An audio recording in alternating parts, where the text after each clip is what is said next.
Let's move on to the 4 Mile Run Valley and this policy framework that the board adopted at the May meeting.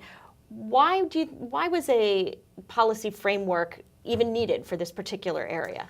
Absolutely. So this was an area that was relatively unplanned in the scope of things, as you know, in our major metro corridors and increasingly even outside of them, like Columbia Pike or now Lee Highway. We have significant plans that represent a lot of work and effort and visioning by the community. And then we seek to adjust our zoning tools and our land use policies to match what we want to achieve.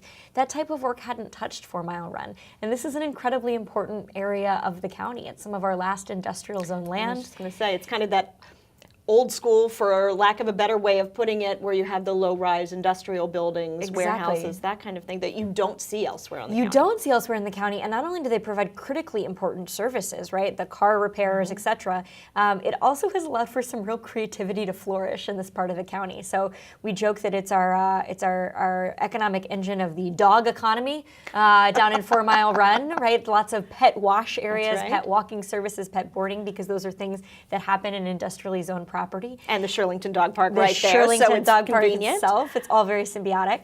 And so there was a real consensus, I think, on the part of those participating in that more than 2-year planning process that they wanted to keep some of that industrial character, that funkiness of 4 Mile Run.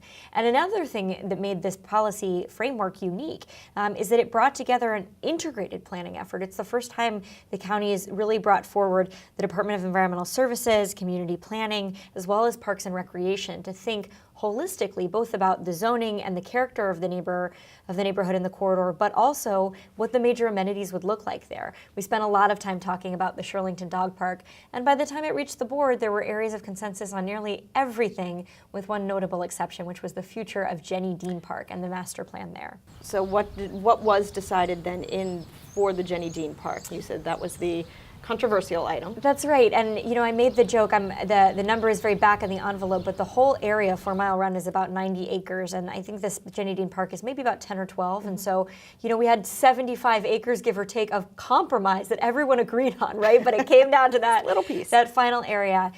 There was general consensus, although not everyone was thrilled about it, that most of the amenities that were currently in the park would be replaced and upgraded. So the question became, how did they get placed, and where were they facing? And that also became a question of phasing.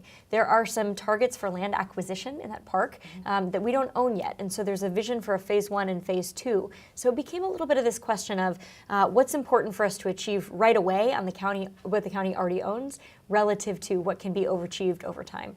And there's a little bit of history that goes along with the park as well, correct? That's absolutely correct. So Knock is an incredibly historic area in Arlington County. I'm fortunate to live just a neighborhood away in the Columbia Heights area.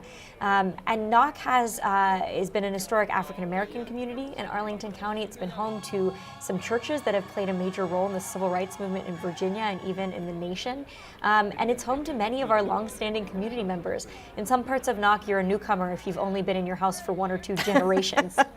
And so it really meant a lot to us to hear from the neighborhood. And we really candidly struggled a lot as board about trying to balance the need of a neighborhood in general, but especially a neighborhood that truly has been underserved throughout the county's history with the needs of the whole community with regard to this park. So it was a very real conversation, an earnest one, and I think at the end of the day, we're just incredibly grateful to those who earnestly share their perspectives and engage throughout the process. Now, so we have the framework plan. Now, how does that then go forward? Is that a gospel plan that moves forward over the next how many years, or is this something that then incorporates other visions? How does that really work? There's always a follow-on plan in Arlington County, right? There's always a follow-on plan, and in this case, there are going to be a few. The framework does provide a vision and a conceptual plan, but there's a lot more. There are a lot more details to be worked out. Whether it is the specifics of the transportation, there's some proposal to potentially restripe the existing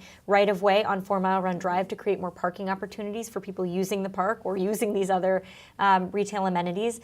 And that will require a little bit more hammering out to figure out exactly what will go where and when over the next year. There is more specific planning to be done on Jenny Dean Park itself, right? So we endorsed a framework for where roughly those different amenities would be replaced and upgraded.